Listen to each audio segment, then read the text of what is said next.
welcome to what I hope will be an opportunity for personal growth to all who join me today. My name is Jenna Castle, and in my life I've assumed several different titles and numerous roles. Today, I simply wish to share with you some exciting ideas in order to help us all to grow. For when we open ourselves to growth at a personal level, we enhance our ability to more fully experience our lives. These ideas come from many rich sources. However, the main resources used to formulate this presentation, which I highly recommend, include an audio program entitled Freedom from Fear by Reverend Mary Boggs of the Living Enrichment Institute, a book entitled Feel the Fear and Do It Anyway by Susan Jeffers, Life is an Attitude by Elwood N. Chapman, and finally, Peace, Love, and Healing by Dr. Bernie S. Siegel. I'd like to begin by telling you a story. There once were 3 brick masons working together on a building. A little boy happened by and asked the first brick mason, "What are you doing?" Without even looking up, he responded, "I'm laying bricks." The little boy approached the second brick mason and asked him, "What are you doing?" The second brick mason looked kindly at the boy and said, "I'm building a wall." The little boy approached the third brick mason and asked the same question, "What are you doing?" The brick mason faced him squarely and replied with enthusiasm and obvious pride, "I am building a beautiful cathedral." Now, if this little boy approached you and asked you, "What are you doing?" how would you respond? Do you feel as though you simply lay bricks, or do you retain the original joy and enthusiasm of your life choices? Do you simply go through your routine in an unconscious manner, or do you always keep in the forefront of your mind a vision of your beautiful cathedral? Our minds are very powerful tools. How we experience our life's work, and indeed our lives, is to a great degree a function of what we tell ourselves. You see, the man laying bricks performs the very same task as the man who is building a beautiful cathedral. But his inner experience was quite different.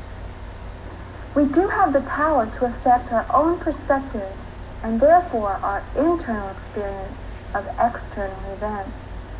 We've all heard about positive self-talk, that what you tell yourself is very likely to become your reality. Well, if this is true, how do we turn our negative self-chatter into powerful I can messages? Well, one thing to understand is that the brain tries to find answers to the questions posed to it. So if you could ask yourself questions that will elicit a positive response, you have a head start on seeing the world in a positive way. For example, when you first wake up in the morning, do you ask yourself questions like this? What do I have to do today? What problems am I going to have to face? What's going to happen if I fail at the challenges facing me? Or try some of these questions instead. What am I excited about today? What challenges can I look forward to learning from today? What new opportunities can I create today? When facing a new challenge, or what some people call a problem, what kind of questions do you ask yourself? Do you ask, what could I lose if I try and fail? Or, how about this? What could I lose if I don't try? What could I gain by trying, whether I succeed or not? Often, we're stuck in negativity or negative emotions, such as anger, depression, anxiety, to name a few.